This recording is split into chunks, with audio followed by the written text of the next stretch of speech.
마지막 질문 빠르게 해서 끝낼게요. 좀. 자, 갑시다. Nerds are everywhere. 주변비라고 하는 건 어디에나 존재합니다. 즉 다시 말해 이제 규정에 대한 얘기를 좀 더 자세하게 얘기를 해줄 거야. 자, 규정을 해줄 거야. 규정이랑 규범이라고 하는 것을 규정을 하는데 무엇이 정상적인가, 무엇이 맞는 행위인가 라고 하는 걸 규정을 해주는 게 그 사회의 규범이겠지. 됐어? 자, 그리고 뭐 해주면서 우리의 어떤 해석들, 사회생활에 대한 해석들을 안내해주면서 모든 순간에 그럼 사회생활에 대한 해석을 안내해준다는 게 무슨 말이냐면 A가 어떤 행동을 했을 때 그 행동이 정상적이다, 정상적이지 않다. 이 행동이 잘된 거다, 잘못된 거다 라고 말을 해주는 거를 얘기해주는 거야. 무슨 말인지 알겠죠? 예를 들면 우리나라 사람들은 그 기본적으로 잘 웃는 편이야, 안 웃는 편이야? 그 잘 웃는 편이지. 낯선 데 갔을 때도 그냥 가게에 들어갔는데 막 가게 주인이 막 이러고 있는 거 오히려 그게 더 무례한 거라고 생각을 보통 하잖아요. 그치? 그러면 그냥 친절하게 낯선 사람이 오더라도 웃으면서 응대를 하는 게 기본값으로 깔려있는 문화가 우리의 문화권이죠. 얘랑 완전 반대되는 예시가 러시아라고 생각을 하시면 돼요. 러시아에 가서는 처음 본 사람이 자꾸 빵긋빵긋 웃잖아. 그럼 이 새끼 사기꾼이다, 아니면 이 새끼 미친놈이다, 이렇게 그거를 처리를 하는 문화야. 그래서 그 문화권에서는 약간 다들 정색, 정말 웃긴 일이 있는 거 아니고 정말 친한 사람하고 관련된 얘기가 아니고 그냥 일단 기본값이 무조건 정색, 그러니까 이렇게 탁탁 잘라가는 그런 행동이 기본값인 나라거든요. 그럼 거기 가서 여행객이 가가지고 막 안녕하세요 이러고 인사하고 들어가면 얘 뭔가 지금 사고 치러 왔나 보다 라고 오히려 오인을 받아서 오히려 웃고 들어가는 행위가 비정상적인 행위로 처리가 될 수도 있는 거야. 어떤 차이가 있을 수 있는지 알겠지? 자, 그래서 간단한 예시로서 어떤 사회에 대한 규범이 존재했어요. 뭐라고 말해주는 낯선 사람에게 감사합니다 라고 이야기를 해주는 규범이 있었대. 자, 어떤 낯선 사람이냐면 자기에게 도와줄 만한 어떤 행위를 했다는 거예요. 예컨대 당신을 위해 문을 열어주거나 뭐 지나가는 짐이 있으니까 그럼 여기 먼저 지나가세요 이렇게 먼저 열어준다든지 문이 안 닫히게 닫고 있어주는 거겠지. 그 다음에 또 뭐가 있겠어? 당신이 무언가를 떨어뜨렸다. 저기요 이거 떨구셨어요 라고 말을 해준다든지 혹은 당신에게 방향을 안내해준 것과 같이 나에게 친절한 행위, 나에게 도움이 될 수 있는 행위를 베푼 사람에게 감사합니다 라고 말해주는 문화가 있대. 우리나라랑 비슷하죠? 자, 그러면 어떠한 법칙도 없기는 해요. 그러니까 법률적으로 문제가 되지 않는데 뭐 하는 게 당신에게 문제가 되지는 않는다. 나 잘못 설명했어. 당신이 감사합니다 라고 말하게끔 강제하는 법은 없어. 다시 말해, 누군가 도와줬는데 내가 감사합니다를 하지 않았다고 내가 잡혀 들어가? 그건 아니라는 거야. 누가 나를 위해 문을 잡아주고 있을 때 꼭 감사합니다를 말을 해야만 해. 그거 아니면 뭐 벌금을 낸다든지 잡혀간다든지 처벌을 당한다든지 그런 건 없지만 우리 사회에 그게 공용량, 통용이 되어 있는 그냥 일반적인 문화들이잖아요. 그치? 그렇게 하지 않으면 뭔가 좀 무례한 사람으로 비춰질 수 있는 그러한 규범만 존재하는 거야. 즉 다시 말해서 법률과 규범은 같은 거야, 다른 거야? 다른 거라고 이야기를 할 수가 있어. 예를 들면 지민이가 힘들어. 그래서 노약자석에 앉아서 가. 그게 법률을 무시한 거야? 그건 아니지. 그냥 사회적 규범으로서 뭐 임산부석이나 노약자석은 비워놓는 거잖아요. 그러한 그것들에 대한 차이가 있다는 걸 먼저 인지를 하고 시작을 하자.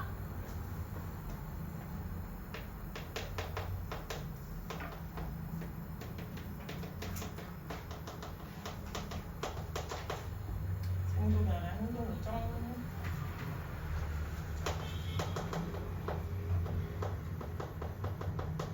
지금 규범은 다시 말해 지침서 같은 거예요. 이게 너무 어려우니까 예시를 들어주지?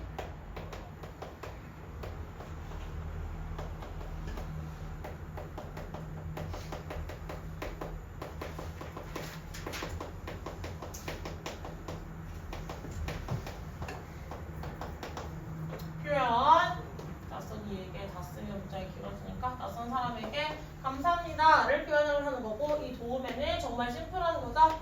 문 열기, 방향 알려주기 등등.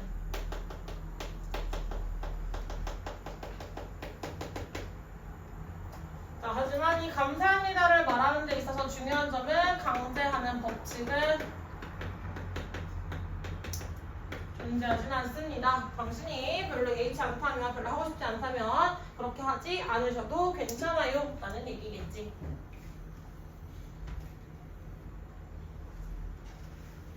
자, 컴마 ing 나와 있으니까 이거 잘못 표시해놨다. 이거 ADM으로 처리하셔야 돼요. 자, 컴마 ing 나와 있으니까 컴마 ing 지금 또 뭐라고 처리할 수 있어? 1형식에서 이미 문장 끝나 있었죠? 컴마 ing 나와 있으니까 이거 뭐라고 처리할 수 있어?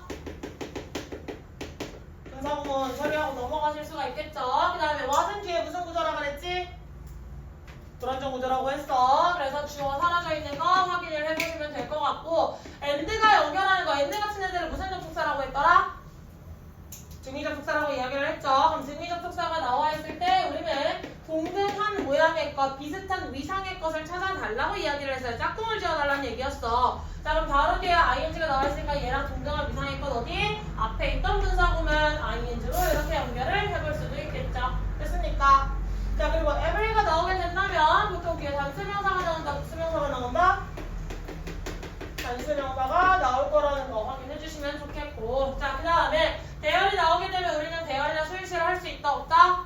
할 수 없다라고 이야기를 했어요. 다시 말해서 대열 뒤에 있는 비동사는 뒤에 있는, 그치. 대열 뒤에 있는 비동사는 뒤에 있는 명사를 보고서 수일치를 해달라라고 이야기를 했고요.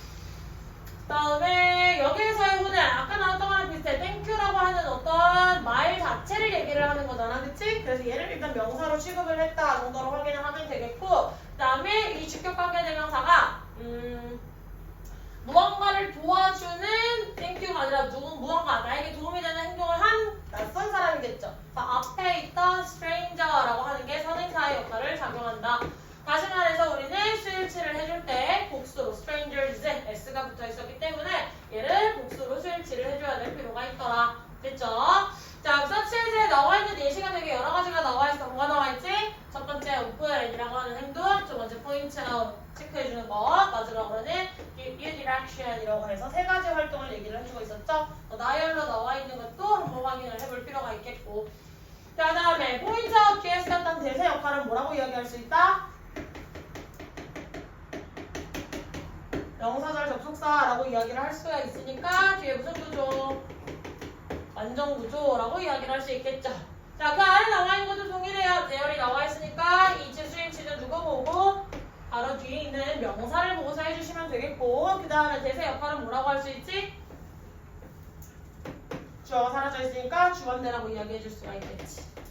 그래서 수일치 또 앞에 있는 선행사, 법률 같은 것을 보고 수일치를 해주게 될 거니까 S로 같이 수일치, 삼식 선수 처리해 주시면 되겠다. 자, false가 나오게 되면 false 몇 형식 동사? 5형식 동사로 쓸 수가 있겠죠. 그렇기 때문에 뒤에서 투부정사 반드시 모양 주의를 해달라. 그치?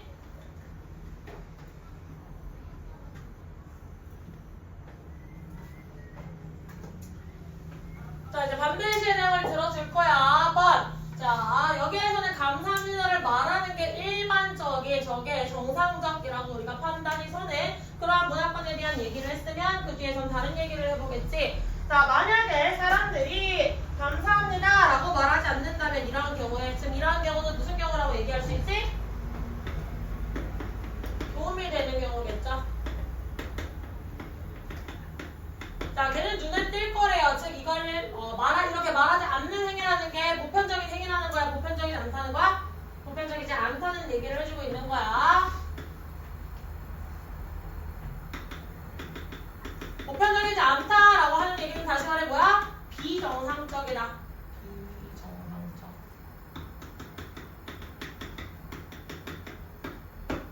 됐습니까? 노말이 아니다. abnormal한 상태다. 비정상적.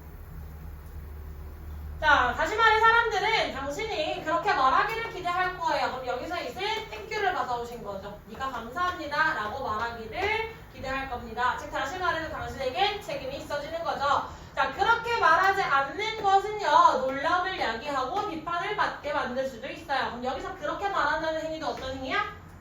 땡큐라고 이야기를 하는 거지. 누군가 도움을 줬을 때 도와주셔서 고마워요. 근데 라이트하게 이야기하고 지나갈 수 있는 행위를 대부분의 사람들이 기대하고 그게 정상의 상황이 되기 때문에 말하지 않는 내가 법칙을 어긴 거 아니야. 법률을 어긴 거 아니야. 위법 행위를 한 건 아니지만 사람들이 쟤 이상해. 쟤 뭐야? 라고 생각할 수 있게끔 행동의 빌미를 준다는 거예요. 그치? 강제 법률 안 하지만 인사를 안 하는 것은 인사를 하지 않는 행위는 형식적이라고 쓰겠네. 비정상적으로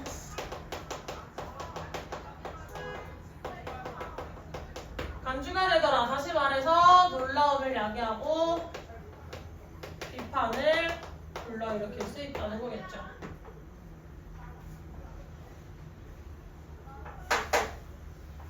됐어? 야, 가봅시다. 또 if절 들어가 있으니까 뒤에 주절이라고 얘기했으니까 it remarks 이 부분이 될 수 있고 얘는 여기다 비인칭 주어로서 그 앞에 말하는 감사합니다 라고 말을 하지 않는 어떤 상황이라고 얘기할 수 있지. 아까도 쌤이 계속 반복해서 이야기하고 있는 거 this랑 that 이라고 이야기를 하면 얘는 누구랑 짝꿍이랬지? 오늘 계속 되게 많이 반복했지 그치 얘들아? this랑 that이 나와 있어요. 그럼 뒤에 누가 나올 거라 그랬지?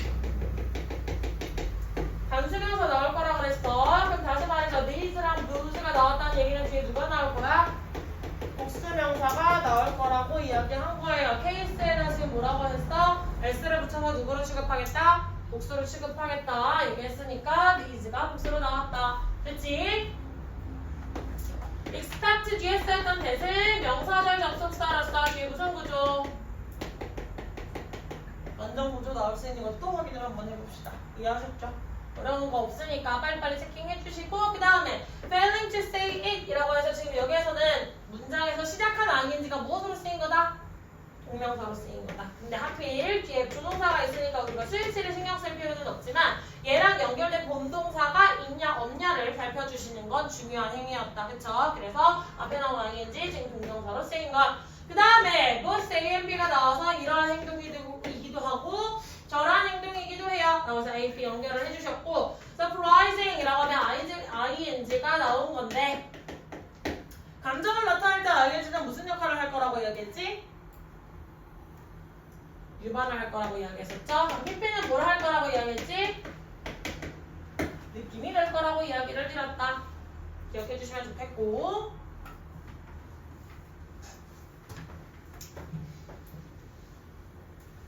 자, 다시 말해서 어떤 또 다른 사회의 규범을 모르는 것이 핵심적인 문제예요. 상호 문화적 소통에. 쌤이 아까 이야기했었지. 우리나라 문화권은 감사합니다를 잘 말하는 문화권이고 기본적으로 웃고 있는 문화권이 맞아요. 우리나라에서 너무 정색을 하고 사람들에게 막 깍깍하게 대하면 저 사람 좀 이상한 사람인 것 같아 라는 인식이 우리나라에도 분명히 있어. 근데 러시아는 그 반대의 문화라고 이야기했어. 기본값이 무조건 무표정하고 불필요한 말을 걸지 않으면서 농담 같은 걸 그렇게 즐기는 문화가 아니에요. 농담을 자꾸 실없이 하는 사람은 이상한 사람으로 치부한다는 거야. 우리나라처럼 웃으면서 다가가고 사소한 일 하나하나에 감사해요 너무 감사해요 막 이렇게 나오면 쟤는 좀 이상한 사람이야 라고 반대로 낙인을 찍힐 수 있다 그랬지. 즉 다시 말해 문화를 모르게 된다면 그 문화의 규범, 그 문화의 어떤 흐름 따위를 모르게 된다면 당연히 그게 다른 문화권들이 의사소통을 제대로 할 수 있을까 없을까?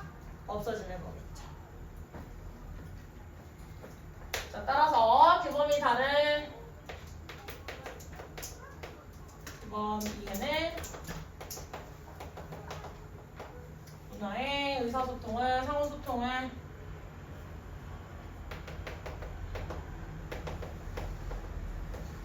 가능하게 만들어주는 역할이죠. 반대로 뒤집으면 되겠지. 규범을 모른다는 행위는 의사소통을 막을 거야. 그럼 규범을 알고 있으면 의사소통이 가능해질 거야.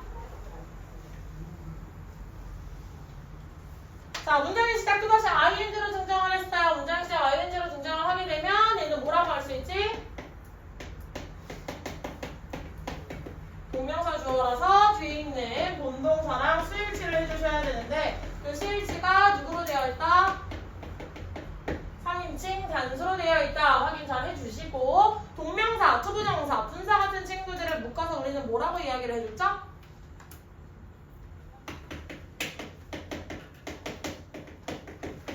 다시 투부정사, 동명사, 분사 같은 친구들을 묶어서 얘네 상위호환 개념을 뭐라고 이야기를 해줬더라? 준동사라고 이야기를 해줬어. 동사에서 시작을 했지만 그 형태를 바꿔서 더 이상 동사 취급하지 않는 것을 준동사라고 이야기를 했다. 그럼 얘네 부정을 써주게 될 때는 그 부정어의 위치가 어디가 된다? 바로 앞에 낫을 남겨두시면 되겠죠? 그래서 분사구문을 써주시게 될 때도 분사구문에서 원래 뭐 didn't, 동사 원형 이런 식으로 써줬던 것들이 분사구문으로 바뀌게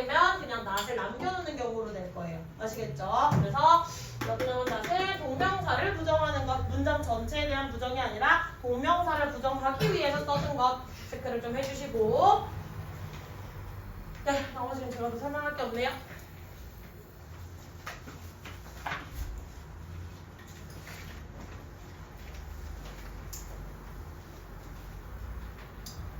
자, 그래서 지금 나와 있던 첫 번째 감사함의 인사를 전하는 그러한 예시를 계속해 보자면, 다른 문화권이 표현이 있을지도 몰라요. 많은 사람들은 그렇지 못하지만 번역할 수 있는 것처럼 보이는 그러한 어떤 표현이 있을지도 모르지만 또 다른 규범이 있을지도 몰라요. 그것의 용례에 대한. 예를 들어서 당신은 감사합니다 라고 말을 해야만 해요.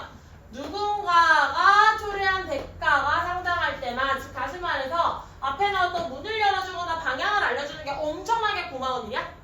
그냥 사소하게 그냥 쫌쫌따리 지나가면서 그냥 인사처럼 스쳐 지나가듯이 하던 것들이 땡큐지. 근데 아까도 말했잖아. 러시아에서 웃어주는 거는 어떨 때? 정말 웃긴 일, 아니면 정말 친한 사람 이런 거 관련됐을 때에만 정말 활짝 웃어줘요라고 얘기를 했지. 똑같이 정말 내가 진짜 이거 시험 이거 제출 못하면 내가 뭐 면접에서 떨어진다든지, 아니면 어떤 기회를 박탈을 당하게 된다든지, 내가 사고가 날 수도 있다든지, 이런 상황에서 도와준 사람한테만 땡큐를 할 수 있는 문화가 있다고 존재를 해봅시다. 됐지? 자, 그와 같은 상황에서는 오히려 더 우스꽝스러워질 수가 있어요. 그치? 뭐가 우스꽝스러워? 당신이 누군가에게 감사해야 한다면 너무 사소한 일에 대해서, 즉 뭐 예컨대 당신을 위해서 문을 열어주는 것과 같이 너무 사소한 일로 감사를 얘기하면 오히려 반대의 상황이 벌어질 수 있다. 그치? 예시는 계속 충분히 들어드렸으니까 별로 어렵지 않게 갈 수 있을 것 같다. 자, 여기에서는 반대 예시로서 뭐가 있어?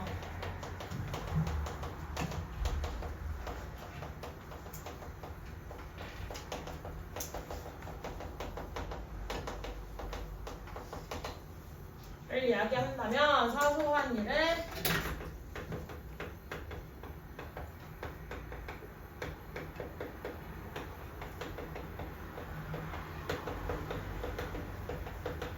예를 들면 그런 것들이 되게 이 사람 되게 비아냥거리냐, 빈정거리냐? 라고도 비춰질 수가 있다는 거야. 저런 문화권에서.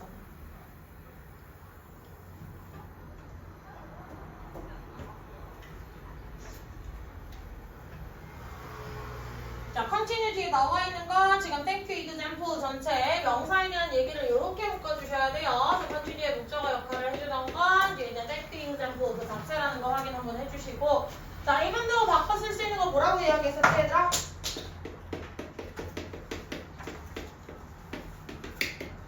although, though라고 이야기를 했었죠. 그래서 although, though, even though 같은 친구들 전부 다 양보의 접속사 시리즈로서 뒤에 주어 동사를 이끌고 올 수 있는 시리즈였다. 그치? 그럼 다시 말해서 얘네 접속사 although 같은 친구들은 주어 동사가 나올 수 있다고 그랬잖아. 그러면 명사만 나와 있을 때는 보통 누구 써야 된다고 그랬지? despite. 그렇지, 잘하셨어요. 그래서 이게 전치사가 나와 있을 때랑 접속사가 나와 있을 때랑 얘네들을 좀 주의를 해서 한번 봐달라는 것도 한 번 더 얘기를 해드리고, 위에 나왔던 문화권이랑 또 다른 문화권에 대한 얘기를 해주고 있으니까 계속해서 부정대명사 쓰이는 거 언어를 확인을 한 번 더 해주시면 좋겠다. 그치?